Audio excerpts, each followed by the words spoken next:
সেনাপ্রধান general Wakeruzzaman Indian সেনাপ্রধান general Upendra দ্বিবেদীর সাথে ভার্চুয়াল মিটিং করেন। সেই মিটিংয়ের ডিটেলস পাবলিক করা হয়নি। জেনারেল ওয়াকার কি এসব বোঝেন না?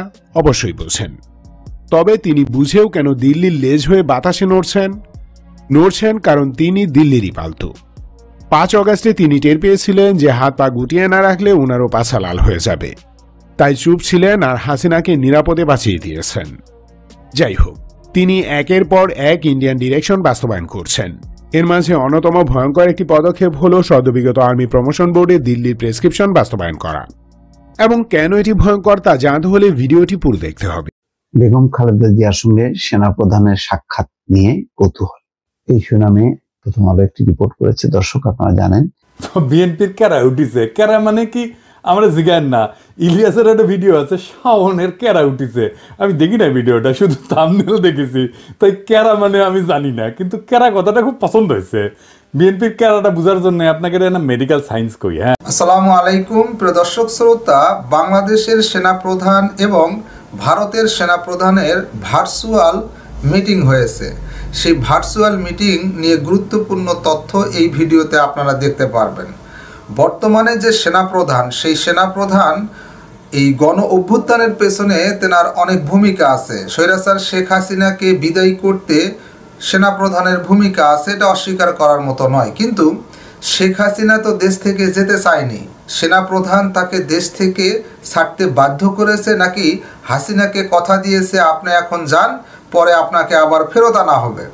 এরকম কথাই কি সেনাপ্রধানের সাথে শেখ হাসিনার হয়েছে? কারণ সেনাপ্রধান এই গণ অভ্যুত্থানের পর আমরা দেখতেছি যে সেনাপ্রধানকে নিয়ে সাংবাদিক ইলিয়াস, পিনাক্ষী দাদা কিছু গুরুত্বপূর্ণ তথ্য তেনারা এপিসোড আকারে দিচ্ছেন। গতকাল পিনাক্ষী দাদা সেনাপ্রধানকে নিয়ে গুরুত্বপূর্ণ কিছু কথা বলেছেন। এখানে স্পষ্ট যে সেনাপ্রধান ভারতের মাল। ভারতে যে শেখ হাসিনা আছে, সেই শেখ হাসিনাকে বাংলাদেশে আবার ফেরত আনার জন্যে কতকগুলো ভয়ঙ্কর প্ল্যান করতেছেন সেনাপ্রধান।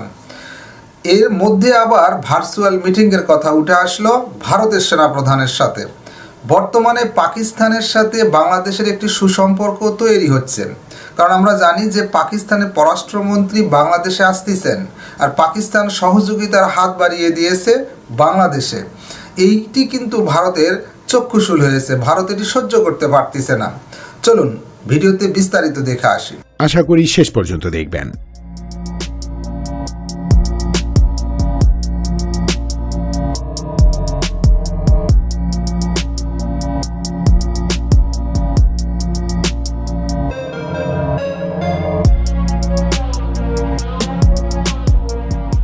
হাসিনার যোগসাজশে দিল্লি বাংলাদেশ সেনাবাহিনীকে কন্ট্রোল করার প্রাণান্তকর চেষ্টা করে যাচ্ছে। এই চেষ্টার মূলে ছিল সদ্যসমাপ্ত আর্মি প্রমোশন বোর্ড। প্রতি বছর অক্টোবর-নভেম্বরে সেনাবাহিনীর অফিসারদের প্রমোশনের বোর্ড বসে, এবারও বসেছিল। হাসিনা বিগত 15 বছরে প্রায় প্রতিটি দেশপ্রেমিক সেনা অফিসারকে প্রমোশন বঞ্চিত করেছে। বাংলাদেশের স্বার্থবিরোধী কাজে বাধা বা বিরোধিতা করার অপরাধে কিংবা দেশকে ভারতের হাতে তুলে দেওয়ার প্রতিবাদ করার কারণে এসব অফিসাররা প্রমোশন বঞ্চিত হন। অনেকে তো হাসিনা মেরেই ফেলেছে। এবার জেনারেল ওয়াকার নিজে কথা দিয়েছিলেন যে হাসিনার আমলে সুপারসিডেড সকল অফিসারদের প্রমোশন দেয়া হবে, কিন্তু আলটিমেটলি তা করেননি। প্রায় 200 অফিসার সুপারসিডেড ছিলেন। অ্যাকচুয়াল সংখ্যাটা কম বেশি হতে পারে। যতদূর জানা গিয়েছে, সুপারসিডেড এসব অফিসারদের মাঝ থেকে এবার 6-7 জনকে প্রমোট করা হয়েছে। বাকিরা হাসিনার আমলের মতোই বঞ্চিত রয়ে গেছেন।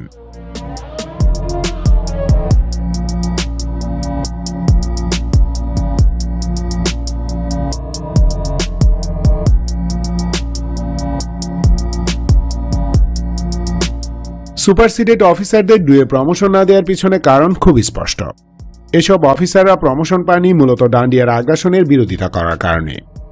হাসিনা, আওয়ামী লীগ এবং রামবাম চোয়ারদের একটাই মিশন, তা হলো যে কোনো মূল্যে বাংলাদেশকে ডান্ডিয়ার করদরাজ্য বানানো। এজন্য তারা হাজার হাজার মানুষ খুন করেছে। সেখানে কয়েকশো আর্মি অফিসারকে প্রমোশন বঞ্চিত করা তো ডাল ভাত। এখন জেনারেল ওয়াকার কি জন্য এসব অফিসারদের প্রমোশন দিলেন না কারণ এতে তার প্রভুরা বেজার হবে। তিনি তার প্রভুর ইশারার বাইরে যেতে পারেন না। যাই হোক, এবারও প্রমোশন বোর্ডের চেয়ারম্যান ছিল হাসিনার একান্ত অনুগত এক। সে নিজ দায়িত্বে এবারও দেশপ্রেমিক সুপারসিডেড অফিসারদের বাদ দেয়। তারপরও হয়তো লোক দেখানোর জন্য হলেও 15-20 জন অফিসার প্রমোশন লিস্টে থাকতেন। কিন্তু এরই মাঝে 6 নভেম্বর জেনারেল ওয়াকারের সাথে ডান্ডিয়ান বায়ুসেনা প্রধানের কথা হয়।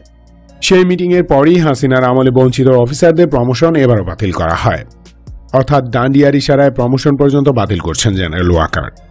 এসব অফিসাররা প্রমোশন পেলে বিশেষ কিছু কমান্ড তাদের হাতে চলে যেত। এর মাঝে ঢাকাস্থ 46 ব্রিগেড, সাভারের 9ম পদাতিক ডিভিশন, যশোরের 55 ডিভিশন, রাজেন্দ্রপুর ও মোমেনশাহী ক্যান্টনমেন্টে অবস্থিত বিভিন্ন unit, DGFI, NSI, military intelligence সহ সিরিয়াসলি ইম্পর্ট্যান্ট অনেকগুলো আর্মি ইউনিটের কমান্ড চলে যেত সেসব অফিসারের হাতে। হাসিনার ভাতার ডান্ডিয়া এবং আওয়ামী লীগের জন্য এটা কিছুতেই মঙ্গলজনক হতো না। শুধুমাত্র দেশপ্রেমিক হবার কারণে ম্যাক্সিমাম অফিসার প্রমোশন বঞ্চিত হয়েছেন। অনেকের আত্মীয় স্বজনদের কেউ কেউ বিএনপি অথবা জামায়াতের রাজনীতির সাথে জড়িত ছিলেন বলে বছরের পর বছর প্রমোশন পাননি। তাদের মনে ক্ষোভ আছে। প্রমোশন পেয়ে তারা যদি এসব কমান্ড পেয়ে যেতেন তাহলে তারা তাদের কমান্ডিং পজিশন ইউজ করে আওয়ামী লীগ, শেখ পরিবার এবং ডান্ডিয়ার আনক্লিন ব্যাম্বো প্রবেশ করাতেন। শেখ মাফিয়া ফ্যামিলি এবং খুনি দল আওয়ামী লীগকে চিরতরে কবর দিতেন। এটা ডান্ডিয়ার জন্য চূড়ান্ত পরাজয়। তারা সহজে এই পরাজয় মেনে নিতে পারছে না। তাই তারা তাদের পালতু জেনারেল ওয়াকারকে প্রেশারাইজ করে তাদের স্বার্থ হাসিলের সর্বোচ্চ চেষ্টা চালিয়ে যাচ্ছে। এসব অফিসার যদি যৌথ অভিযানে যেতে পারে তবে আওয়ামী লীগের একটা কিটকেও জীবন্ত ছাড়বে না। আর জেনারেল ওয়াকার নিজ দায়িত্বে আওয়ামী খুনিদের নিরাপত্তা দিয়েছেন, নিরাপদের ডান্ডিয়া পাচার করে দিয়েছেন। বাই দ্য ওয়ে, আরেকটি যুদ্ধের জন্য প্রিপারেশন নিন অথবা চিরতরে ডান্ডিয়ার অঙ্গরাজ্য হবার প্রস্তুতি নিন। বিএনপির কেরা উঠিছে, কেরা মানে কি আমরা জিগান না। ইলিয়াসের একটা ভিডিও আছে, শাওনের কেরা উঠিছে। আমি দেখি না ভিডিওটা, শুধু থাম্বনেল দেখেছি, তাই কেরা মানে আমি জানি না, কিন্তু কেরা কথাটা খুব পছন্দ হয়েছে। বিএনপির কেরাটা বোঝার জন্য আপনাকে না মেডিকেল সায়েন্স কই। হ্যাঁ, আবার ডরায়েন না, সেটা খুব সহজ জিনিস। হাঙ্কারের শরীরে একটা রোগ প্রতিরোধ করার ক্ষমতা আছে, এটার ইংরেজিত কয় ইমিউনিটি। এই ইমিউনিটি আছে জন্যই আমরা এত দূষিত পরিবেশে দূষিত খাবার খাইয়াও নিত্যদিন রোগে ভুগি না। শরীরে ছোট ছোট যোদ্ধা কোষ আছে, শরীরে জীবাণু বা ভাইরাস ঢুকলে তারা জয় বাংলা করে দেয়। শুধু জীবাণু বা ভাইরাস না, আরেকজনের কিডনি, চোখের কর্নিয়া, আরেকজনের কলজিয়া আমার শরীরে যদি ট্রান্সপ্লান্ট করে ঢুকে দেয় না, করে তো তাই না, কিডনি নষ্ট হলে বই লাগিয়ে দেয় না আরেকজনের কিডনি, উঙ্কা তো সেটাও কলে খাইয়া দেয়। ওই যে একজনের কিডনি নষ্ট হলে আরেকজনের কিডনি নিয়ে লেগে দেয় না আরেকজনের শরীরে, এটা কয় ট্রান্সপ্লান্ট আর কি। তো ওই ট্রান্সপ্লান্ট করলে না ওই যোদ্ধা কোষ খাইয়া দেয় কলে, বুঝছাও, ওই যে যেটা ট্রান্সপ্লান্ট করছে, যেটা ঢুকাইছে। সেই জন্য ট্রান্সপ্লান্ট করার পরে মেলা ওষুধ খেতে হয় ওই যোদ্ধা কোষগুলোকে থেমে রাখার জন্যে, চেপে রাখার জন্যে। তো ওই যোদ্ধা কোষের কেরা হইলে নিজের শরীরের উপরে নিজেই ঝেপে পড়ে। তার মানে শরীরের এই চামড়া মনে হয় তার নিজের চামড়া না, এটা অন্যের চামড়া।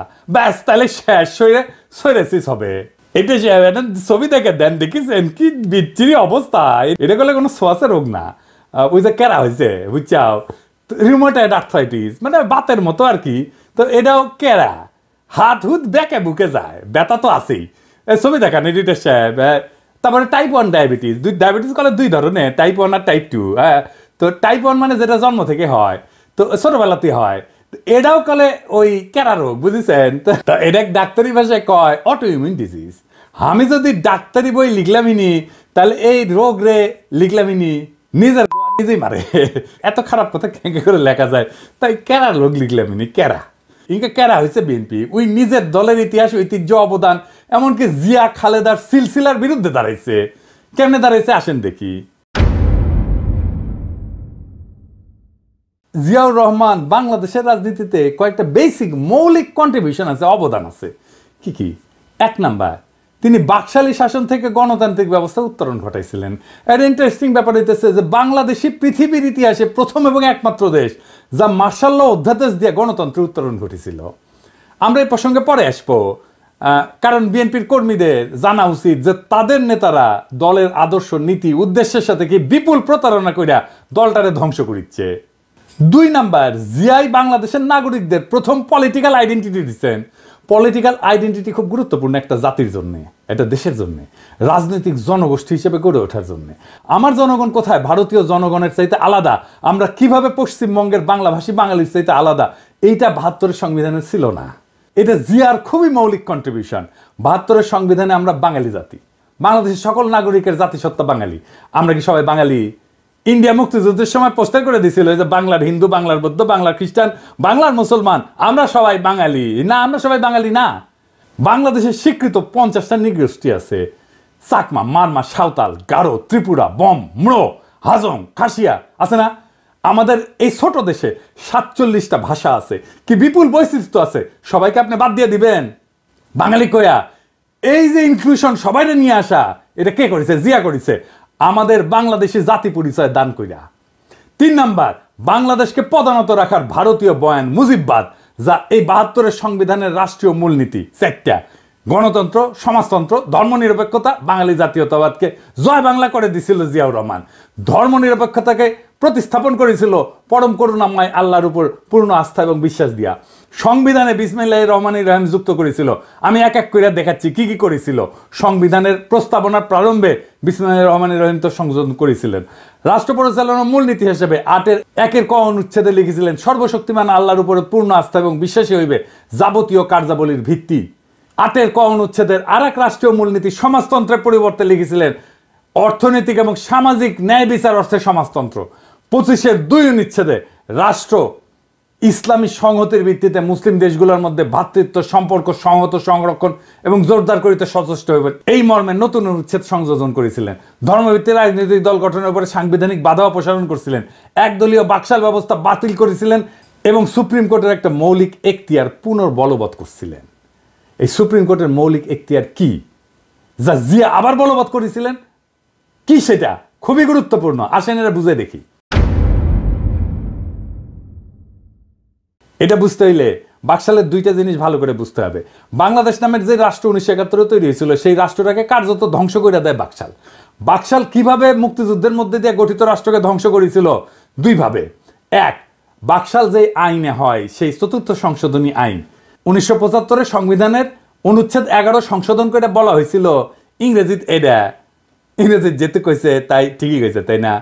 এটা বাংলা করলে দাঁড়ায়, সংশোধনের আগে সংবিধানের অনুচ্ছেদে 11-তে লেখা ছিল যে প্রশাসনের সর্বস্তরে জনগণের নির্বাচিত প্রতিনিধিদের মাধ্যমে জনগণের অংশগ্রহণের কথা বলা ছিল। এটা বাতিল করে দেওয়া হলো।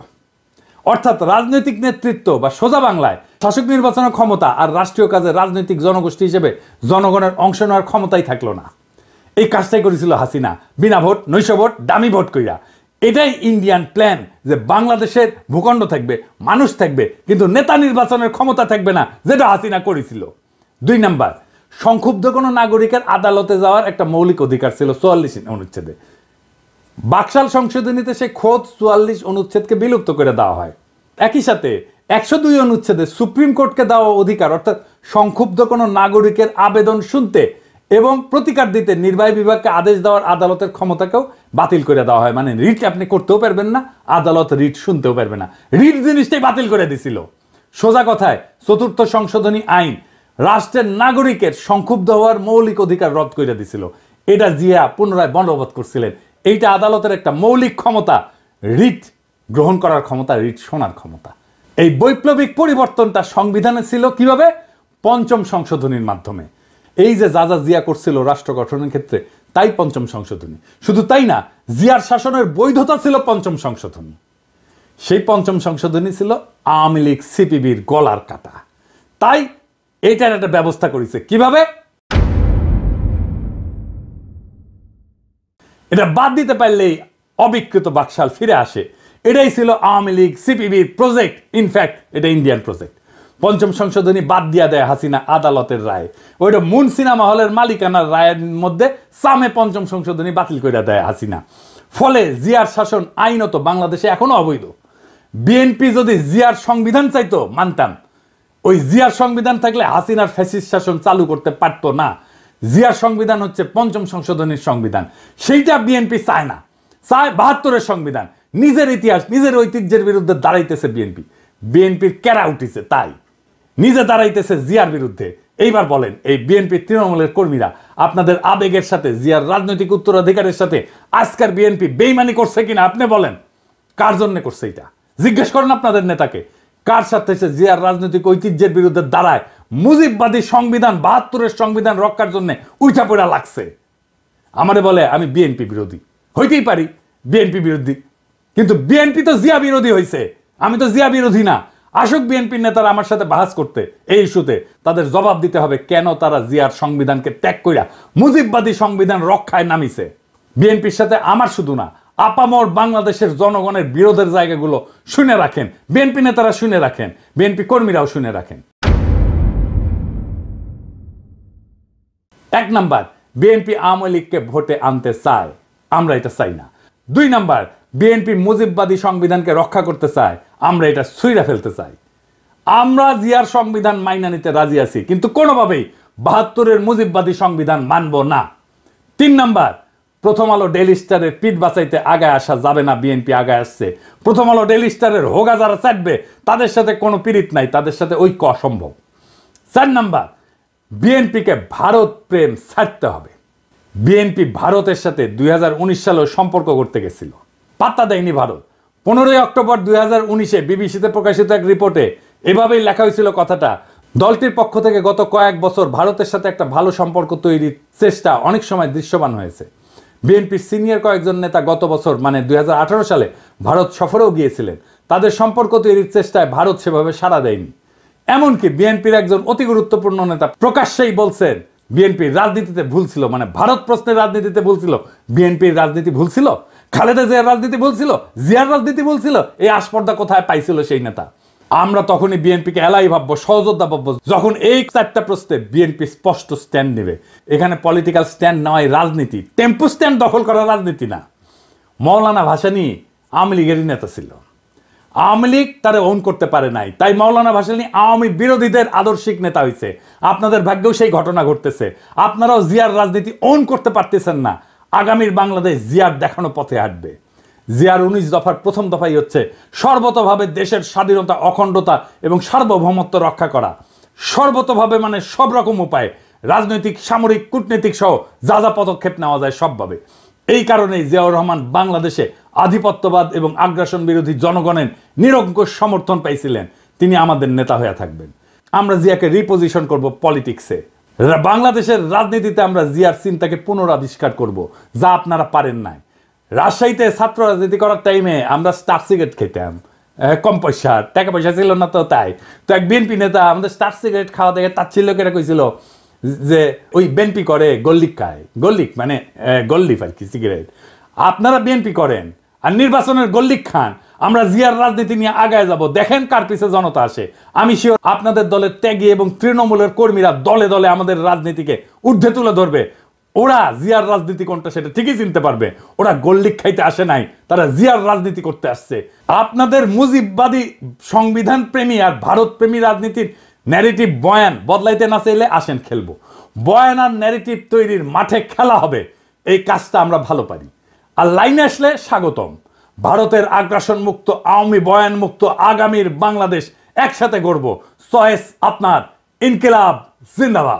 বেগম খালেদা জিয়ার সঙ্গে সেনাপ্রধানের সাক্ষাৎ নিয়ে কৌতূহল, এই শিরোনামে প্রথম আলো একটি রিপোর্ট করেছে। দর্শক আপনারা জানেন যে শুধু প্রথম আলো না, সেনাপ্রধান অনেকটাই হঠাৎ করেই একেবারে প্রোটোকলকে উপেক্ষা করেই বেগম খালেদা জিয়ার সঙ্গে সাক্ষাৎ করেছেন, যেটি সচরাচর আগে কখনো করেননি। এই গত 5 মাসে শুধুমাত্র বেগম খালেদা জিয়া এসেছিলেন সেনাকুঞ্জে সশস্ত্র বাহিনী দিবস উপলক্ষে।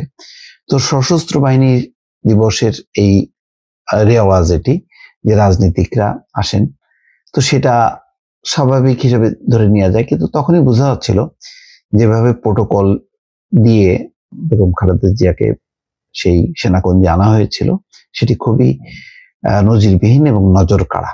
বেগম খালেদা জিয়াকে অন্যরকম সম্মান করা হচ্ছে সেনানিবাসের পক্ষ থেকে বা সেনাবাহিনীর পক্ষ থেকে অথবা সেনাপ্রধানের পক্ষ থেকে, এটি বিশেষ তাৎপর্যপূর্ণ।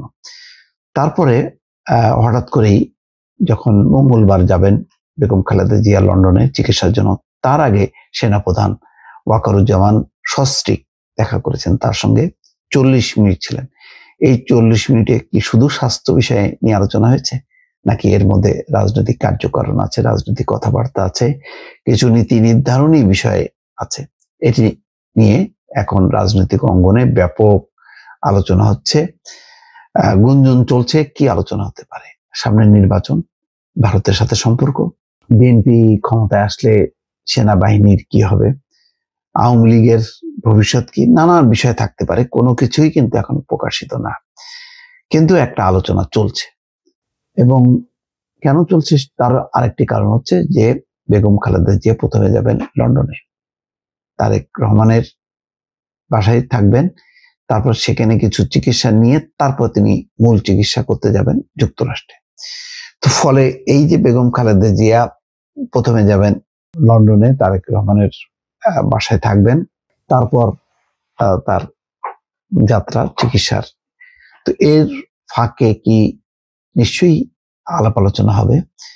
এখন দুজনই দল চালাচ্ছেন, এক অর্থে বেগম খালেদা জিয়া দলের প্রধান হলেও প্রধান নির্বাহী হচ্ছেন তারেক রহমান, এবং তার আগে ওয়াকারুজ্জামান, যিনি গুরুত্বপূর্ণ দায়িত্ব পালন করেছেন। 5ই আগস্টের যে পট পরিবর্তন, তাতে গুরুত্বপূর্ণ দায়িত্ব, গুরুত্বপূর্ণ বলা যাবে না, মূল দায়িত্বটাই শেষ পর্যন্ত আসলে তিনি পালন করেছেন। তো সেই কারণে সেনাপ্রধানের প্রতিটা মুভমেন্ট, প্রতিটি বক্তব্য সবাই নজর রাখছে এবং বোঝার চেষ্টা করছে যে সেনাপ্রধান কি বলতে যাচ্ছেন। তো হঠাৎ সেনাপ্রধানের এই সাক্ষাৎ নিয়ে নানা আলোচনা হচ্ছে, যদিও সাক্ষাতে দুজনের মধ্যে কি আলোচনা হয়েছে তার জানা সম্ভব হয়। এটা হচ্ছে প্রথম আলোর রিপোর্টের অংশ, যেটা আপনাদেরকে উদ্ধৃত করলাম।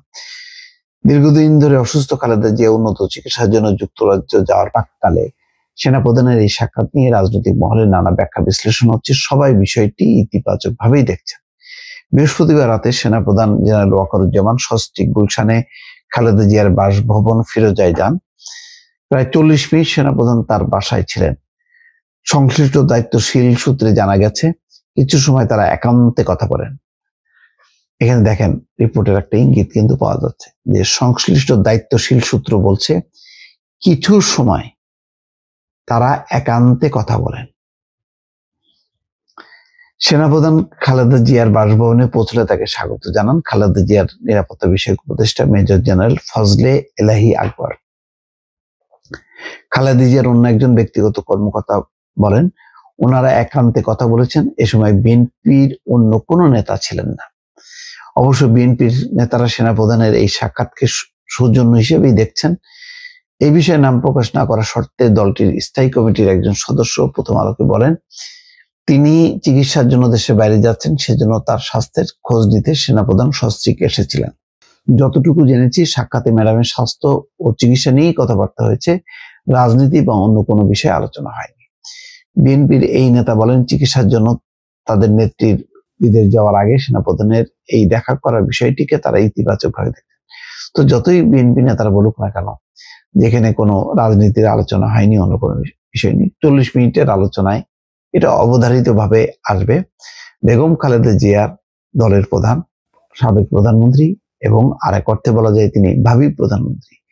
সুতরাং এই অবস্থায় সেনাপ্রধান তার সঙ্গে রাজনৈতিক বা দেশের অন্য পরিস্থিতি নিয়ে আলোচনা করবেন না, এটা ভাবা ভুল।